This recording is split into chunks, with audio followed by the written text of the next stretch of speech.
안녕하세요. 이제 50대 중후반의 나이에 접어든 여자입니다. 저는 50년 조금 넘는 인생을 사는 동안 참 많은 일을 겪어본 것 같아요. 그 중에서 기억 남는 일이 있다면 세 가지 사건이 있는데요. 첫 번째는 사랑하는 저의 남편을 20년 전쯤에 떠나보낸 것인데요. 남편은 정말 다정하고 가족 일이라면 자다가도 벌떡 일어날 만큼 가정적이었어요. 저한테나 아들한테나 헌신을 다했고 자신보다 저희를 먼저 챙기는 그런 사람이었죠. 하지만 그런 남편은 어렸을 때부터 심장이 좋질 않았고 심장 수술도 몇 번이나 했던 이력이 있어요. 그런 이유에서 남편이 출근할 때면 늘 걱정이었습니다. 혹시나 일을 하다가 심장에 무리가 가지 않을까, 차라리 내가 일을 할까 고민을 많이 했어요. 남편에게도 제가 일하겠다고 대신 아이를 봐달라고 한 적도 있었습니다. 여보, 그냥 내가 일할게. 당신이 아이 좀 봐줘. 나 당신 걱정돼서 안 되겠어. 그러다 큰일 나면 어떡해? 나 당신 큰일 나는 꼴 못 봐. 그러니까 내가 일하게 해줘. 무슨 소리야. 남자가 밖에서 일을 해야지. 집에 있으면 어떡해. 나 떳떳한 남편 아빠 되고 싶어. 나도 내 심장 약한 거 잘 알아. 그래서 조금씩 쉬면서 하고 있어. 그러니까 당신은 내 걱정 그만하고, 응? 나 진짜 불안해서 그래. 집 근처 식당에 자리 하나 난 거 보니까 월급도 괜찮은 것 같던데. 당신 식당에서 일할 생각하지 마. 집에만 있어. 내가 당신 고생시키려고 결혼한 줄 알아? 나 그렇게 약한 사람 아니야. 걱정하지 말고 따뜻한 저녁밥 차려놓고 기다리고 있어. 나 갔다 올게. 저는 출근하지 말라고 말렸지만 남편은 저의 만류에도 기어이 일을 하러 나갔습니다.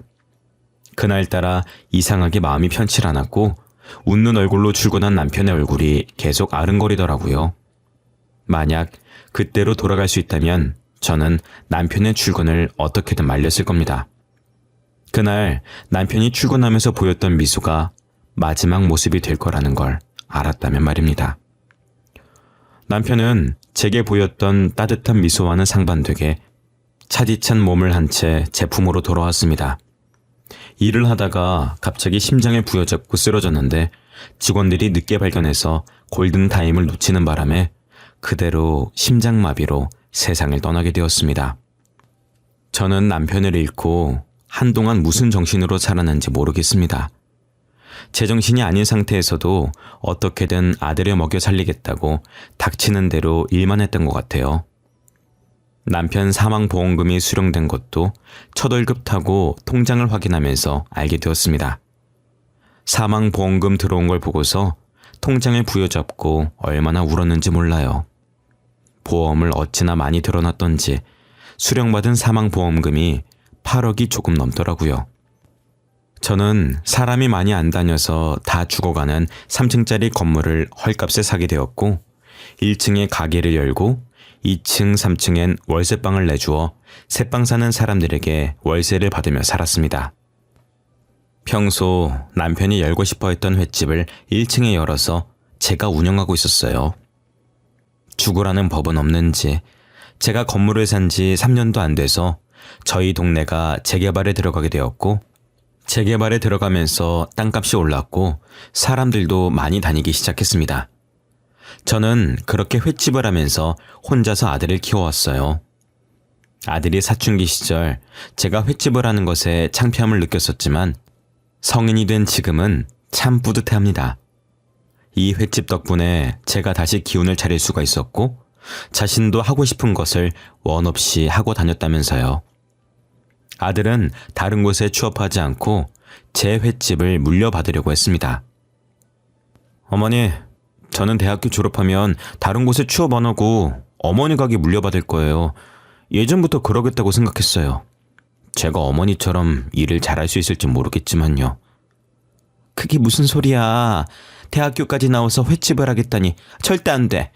너 하고 싶은 일 있었잖아. 그거 하고 싶어서 대학까지 가놓고 갑자기 왜 이래? 지금은 횟집이 하고 싶어요. 어머니, 제가 하고 싶다는 거 다 하게 해주셨잖아요. 그러니까 저도 어머니 따라 횟집에서 일하게 해주세요. 아들의 고집은 누구도 꺾을 수가 없었고 자식 이기는 부모 없다고 결국 저는 아들에게 지고 말았습니다. 대학 졸업 후 아들은 매일같이 저희 가게에 와서 일을 배웠고 얼추 제가 하는 것을 잘 흉내내더라고요. 그렇게 모자지간 간에 행복하게 횟집을 운영하다가 두 번째 사건이 벌어지고 말았습니다. 며칠 동안 계속 배가 아프더니 월경을 할 시기도 아닌데 계속 하혈을 하는 겁니다. 저는 이제 폐경할 때가 돼서 오락가락 하는 건가 싶어서 병원에 가지 않았었어요.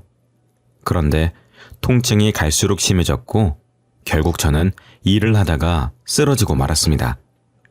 정신을 차려보니 병원이었고 아들이 의사의 말을 들으면서 제 손을 꼭 잡고 있더라고요. 지금 어머니께서는 자궁암 일기입니다. 그동안 통증과 출혈이 있으셨을 텐데 왜 이제 오셨어요? 저는 출혈이 있으신지도 이렇게 아프신지도 몰랐어요. 선생님, 저희 어머니 많이 심각한 정도인가요? 이기면 어떻게 해야 돼요? 다행히 어머님 정도면 초기라서 꾸준히 항암 치료 잘 받으면 괜찮아지실 겁니다. 크게 걱정하지 않으셔도 될 것 같아요. 저는 자궁암 선고를 받았고 아들은 그런 제게 미련하다고 잔소리하기 바빴습니다. 그래도 초기라서 꾸준히 항암 치료 잘 받으면 완치 판정 받을 수 있다고 하니 다행이었죠. 곧바로 입원 수속을 했고 저는 본격적으로 항암 치료를 받고 있었습니다. 저는 항암 치료가 끝날 때까지 일을 쉬기로 했고 아들은 홀로 가게 일을 했어요. 그렇게 2년이라는 시간이 흘렀을 때 아들이 결혼할 여자를 집으로 데리고 온 겁니다. 저도 전날 갑자기 며느리감 데리고 온다는 소식을 듣고 외출을 받아 부랴부랴 준비했었던 것 같아요. 며느리 될 아이는 첫인상부터 참하게 생긴 게 느낌이 좋았습니다. 어머님 안녕하세요. 갑자기 인사드리러 온다고 해서 깜짝 놀라셨죠? 죄송해요. 제가 회사 일 때문에 오늘밖에 시간이 안 될 것 같아서 무리하게 스케줄을 잡았어요. 아니에요. 괜찮아요. 어차피 저는 집에만 있는 사람이라 언제 오든 상관없어요. 어머, 이 많은 걸 어머님께서 혼자 다 준비하신 거예요? 제가 도와드리려고 일부러 식사 시간보다 일찍 잡은 거였었는데. 별로 차린 것도 없는데요, 뭘.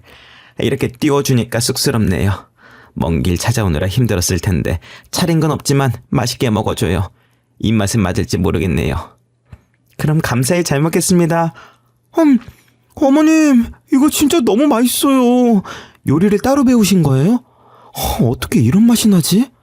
오빠도 빨리 먹어봐. 진짜 맛있어. 결혼하면 어머님께 요리 좀 배워야 되겠어요. 그 아이는 제가 초면에다가 어른이라 불편할 텐데도 말도 잘하고 싹싹한 게 마음에 들었습니다.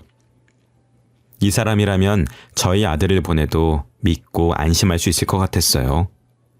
저는 집안, 직업 이런 것들 일체 물어보지 않고 바로 며느리로 합격점을 줬습니다. 그렇게 일사천리로 상견례 날짜를 잡았는데 며느리의 집안도 저희 아들을 마음에 들어하는 줄 알았어요. 그런데 상견례 장소에 도착해서 룸문을 여니 안사돈이 언짢다는 표정으로 팔짱을 끼고 앉아있더라고요. 바깥사돈은 안사돈과는 달리 인자한 웃음을 띠며 정중하게 인사하더니 저희 보고 앉으라고 말했습니다. 아들과 제가 자리에 앉자마자 숨 돌릴 틈도 안 주고 안사돈이 입을 열었어요. 됐자니 자궁암이라고 하시던데 그 얼마나 싸게 놀았으면 그런 병에 걸리는 거예요? 설마 저희 애한테 병간호 시키려고 바로 결혼 허락한 건 아니죠? 저희 애는 귀하게 자라서 그런 거 할 줄 모르는 애예요. 어머님 죄송해요. 저희 어머니가 원래 이렇게 무례하신 분은 아닌데 자식 걱정을 많이 하시는 분이라 이해해 주세요. 그리고 저도 조금 걱정이긴 하고요. 저희 어머님 말처럼 제가 누군가를 병간호 해본 적이 없어서요. 다들 너무하신 거 아니에요? 아무리 그래도 그렇지 사람 앉자마자 그런 말을 어떻게 할 수가 있어요? 저희 어머니가 어떤 분이신지 모르면서 말을 너무 함부로 하시는 거 아니에요? 예, 정훈아, 됐다. 딸 시집 보내는 입장에서 걱정될 만도 하지. 걱정하지 마세요. 그럴 일 없을 거예요. 이미 큰 치료들은 다 끝나서 병 간호할 필요 없어요.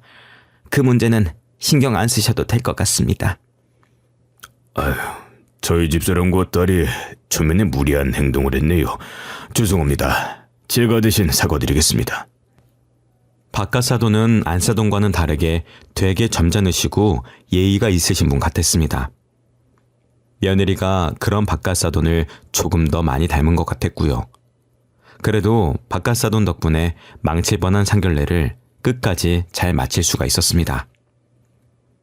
결혼 전엔 저를 병간호해야 할까봐 걱정이라고 하더니 막상 결혼하고 나니 며느리는 생각보다 더 착하고 알뜰살뜰히 저를 챙겨주더라고요.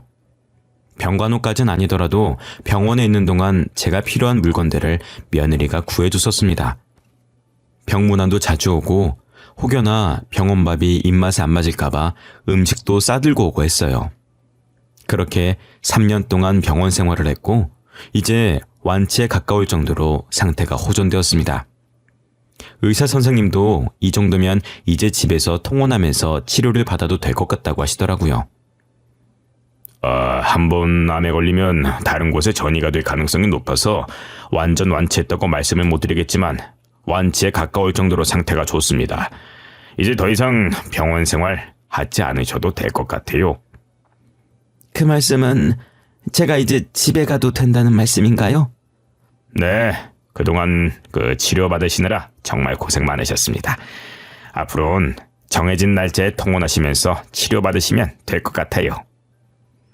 저는 도합 5년이라는 시간 동안의 병원 생활을 마치고 기분 좋게 완치 판정을 받고 집으로 돌아왔습니다. 5년 만에 집에 오니 마치 옛 고향 친구를 만난 것 같이 반갑고 새롭더라고요. 그래도 저 없는 동안 아들이 집 관리를 하고 있었는지 먼지 쌓인 것도 없이 깔끔했습니다. 아들은 제 짐을 가지고 들어오면서 무어라 계속 궁시렁거리더라고요. 그냥 우리 집에 들어와서 살면 될 걸 뭐하러 굳이 이 집에 다시 들어오신다고 해가지고. 아휴. 나 혼자서 뭘 그렇게 궁시렁거리고 있어. 너 조용히 하고 그 짐이나 저 방에 놔둬라. 내가 나중에 다시 다 정리할 거니까 괜히 정리해주겠다고 건들지 말고. 어머니, 저희 집에 들어와서 사시면 안 돼요? 혼자서 사시는 거 걱정돼서 그래요. 다이도 아픈 어머니 혼자 사시는 거 걱정된다고 집으로 모시라고 했어요. 됐다니까 그러네. 나 혼자 사는 거 좋아. 신경 쓸 사람도 없고 얼마나 좋은데. 자식이 걱정하는 건 안 보이세요? 혹시나 혼자 사시다가 다치시면 그땐 어떡하실 거예요?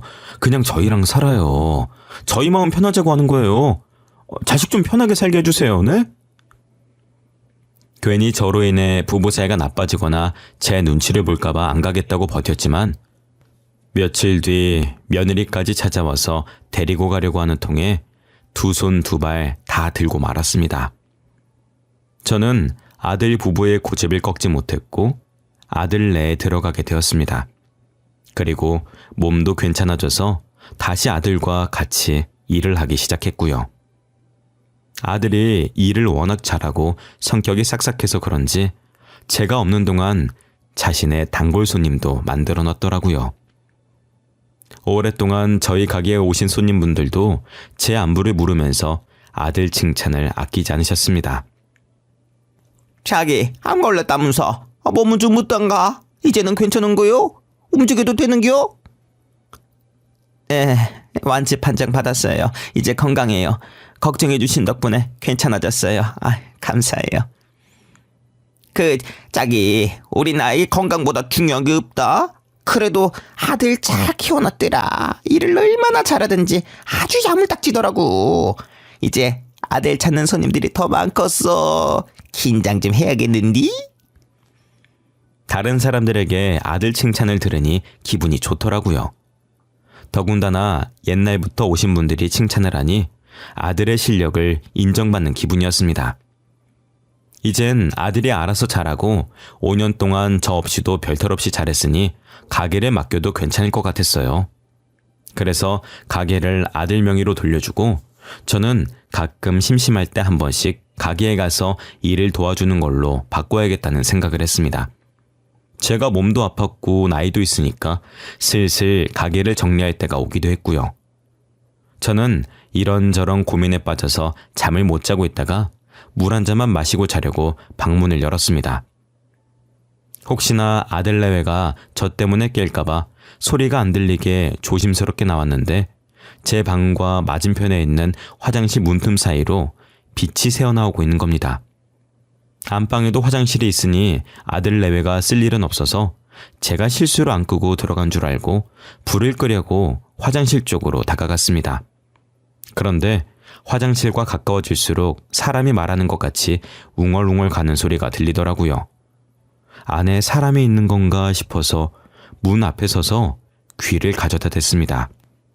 며느리의 목소리가 들렸고 아마 아들이 깰까봐 거실에 있는 화장실에서 통화하는 건 줄 알고 귀를 떼려고 할 때 며느리가 충격적인 이야기를 하더라고요. 아, 그러니까 늙은이 자궁암에 걸렸다고 해서 금방 죽을 것 같다니 명줄이 긴가? 잘만 하면 사망보험금까지 가질 수 있었는데 얼마 전에 완치 판정 받은 것 같더라고. 완치 판정 받은 거 확실해? 아이, 그럼 사망보험금은 글렀네. 아, 그 8층짜리 건물이나 어떻게 해보자. 지금 그거 땅값이 많이 올랐단 말이야. 진짜 잘만 하면 떼부자 될 수도 있는데. 근데 그 건물 진짜 늙은이 거 맞아? 아니, 이 집 생각보다 돈이 없어. 아무리 뒤져도 통장 하나가 안 나온다니까? 돈 버는 거 횟집 임대료로 다 나가는 것 같아. 아무래도 동명이인인 거 아니야? 아니야, 확실해. 그 8층 건물 그 아줌마 거 맞아. 내가 경력이 얼만데 진작에 확인했지. 아니, 그런데 어떻게 5년 동안 건물 계약서 하나도 발견 못하냐? 나는 뭐 안 찾고 싶어서 안 찾는 건 줄 알아? 진짜 안 보인다고. 일부러 우리 집까지 데리고 왔는데 전혀 안 나온다니까. 얼마나 꽁꽁 숨기고 다녔던 건지. 나 계속 이 집안에 있어야 되는 거야? 야, 무려 8층이다, 8층. 잘만 하면 우리 거 될 수도 있는데 당연히 계속 붙어 있어야지. 우리 조금만 참자. 그 건물만 손에 넣으면 바로 결혼하는 거야. 알겠지? 알고 보니 남편의 재산이었던 8층짜리 상가 건물이 제 소유로 넘어온 게 있었는데 며느리가 그 건물을 노리고 일부러 아들과 결혼을 한 거였습니다. 통화 내용을 잘 들어보니 통화를 하고 있던 남자와 사귀고 있는 듯했고 그 남자는 사기 전과도 있었어요. 여러 방법으로 사기를 친 적이 있는 남자가 짜놓은 판대로 며느리가 움직이고 있는 것 같았습니다. 8층짜리 건물 어떻게 해보겠다고 5년씩이나 저와 아들을 속이고 있었던 겁니다. 저는 당장이라도 머리끄댕이를 잡고 싶었지만 늦은 밤이기도 하고 소란스럽게 만들고 싶지 않아서 일단은 조용히 그대로 방으로 들어왔어요. 혹여나 제가 다시 암이 재발해 죽으면 아들에게 그 건물이 넘어가게 되는데 만약 그렇게 되면 저희 아들을 해코지할 수도 있다는 생각이 들었습니다. 그런 끔찍한 상상을 하니 이대로 두면 안 되겠더라고요. 저는 다음날 가게에서 아들과 단둘이 있을 때 이야기를 꺼냈습니다. 너 당장 다이랑 이혼해라. 어차피 둘이 혼인신고 안 했다면서 둘 사이에 애도 없겠다. 지금 깔끔하게 갈라서. 어머니, 뜬금없이 무슨 말씀을 하시는 거예요? 다이랑 이혼을 하다뇨. 다이 어머님한테도 잘하고 저한테도 잘하고 있잖아요. 어머니, 세상에 그런 며느리가 흔치 않아요. 야, 이 답답한 놈아. 그 기집애가 우리 재산 노리고 접근한 거야. 네 아버지가 남겨주신 8층짜리 건물 노리고 접근한 거라고. 아버지한테 8층짜리 건물이 있었어요? 근데 저도 몰랐던 걸 다이가 어떻게 알고 접근을 해요? 걔 만나는 남자 있더라. 그것도 사기꾼이래. 그놈이 다이한테 우리 건물 있는 거 알려줘서 접근하게 만든 것 같더라고. 어제 그 기집애가 통화하는 거 내가 똑똑히 들었다. 에이, 다이 그럴 애 아닌 거 알잖아요. 혹시 다이가 드라마 보고 있었는데 어머니가 통화하는 걸로 착각하신 거 아니에요? 이 녀석이 오늘따라 왜 이렇게 답답하게 굴어. 내가 이렇게까지는 안 하려고 했는데 너 이혼 안 할 거면 나랑 영 끊고 지내라. 이혼하기 전까지 가게도 나오지 마. 며느리가 아들한테 워낙 잘하고 착한 모습만 보였는지 처음엔 제 말을 믿지 않았습니다. 하지만 제가 한 번도 보인 적 없는 모습으로 부모 자식 간의 연을 끊겠다며 단호하게 초강수를 두면서 얘기하니 그제서야 제 말을 따르더라고요. 여전히 생사람을 잡고 있는 건 아니냐고 걱정은 했지만요. 어차피 아들과 며느리가 혼인신고를 안 한 상태라서 이혼을 하겠다고 해도 법적으로 이혼 절차를 밟을 필요도 없이 각자 갈 길을 가면 되는 상태였어요. 저는 아들보다 먼저 집에 왔고 바로 안방으로 가서 며느리 옷들을 거실로 던져버렸습니다. 어머님, 지금 뭐 하시는 거예요? 제 옷은 뭐하러 다 빼고 계신 건데요?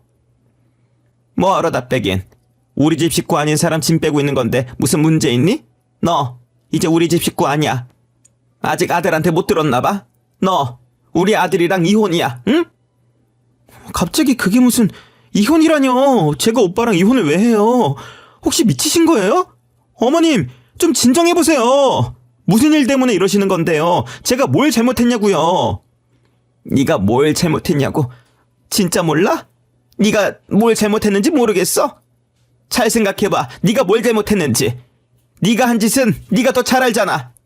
저는 미친 사람처럼 며느리의 옷이며 속옷이며 모조리 거실로 던져댔습니다.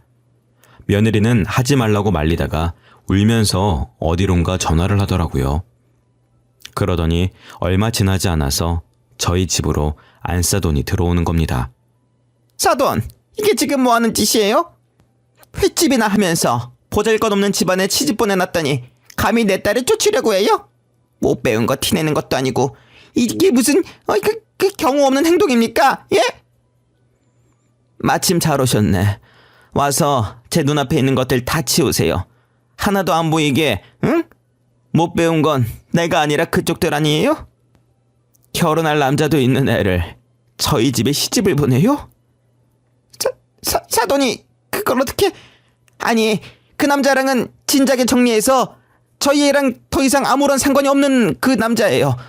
그 결혼 전에 제가 다 정리를 시켰다고요. 정리한 사이라는 사람들이 화장실에서 몰래 통화를 하고 그런답니까?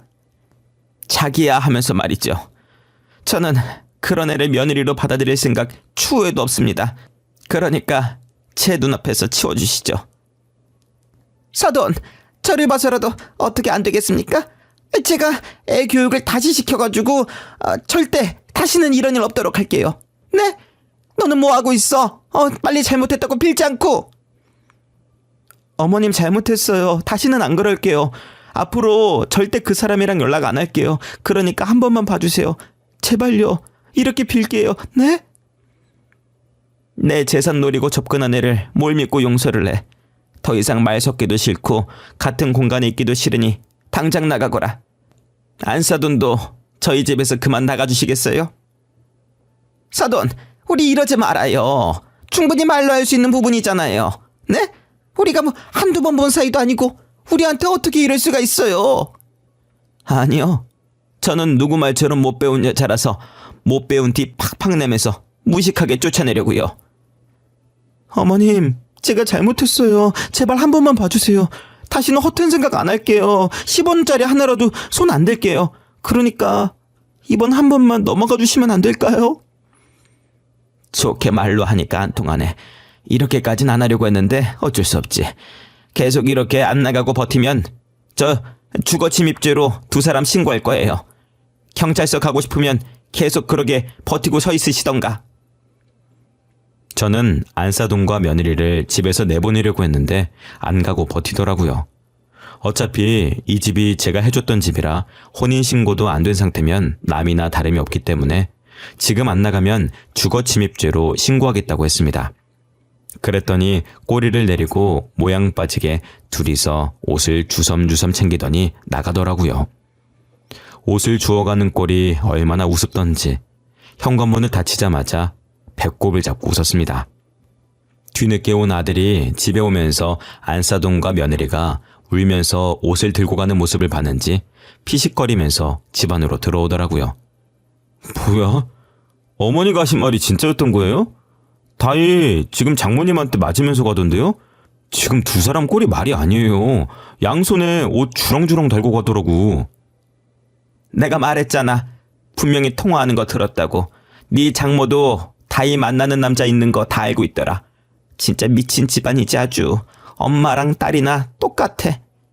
솔직히 다이는 모르겠는데 장모님은 평소에 우리 무시하는 거 마음에 안 들었는데 꼴 좋네요. 아, 이럴 줄 알았으면 저도 일찍 가게 문 닫고 싸움 구경이나 할 거 그랬어요. 둘이서 나한테 빌면서 울고불고 난리도 아니었어. 너 아마 봤으면 웃음 못 참았다. 나도 웃음 참느라 애먹었다니까. 두 사람 가자마자 얼마나 웃었는지 몰라. 아들은 자꾸만 그 모습이 생각나는지 겉옷을 벗으면서 기가 찬다는 듯 고개를 저으면서 웃었습니다. 저도 제 앞에서 울면서 비는 안사돈과 전 며느리가 생각나서 괜히 웃음이 났습니다.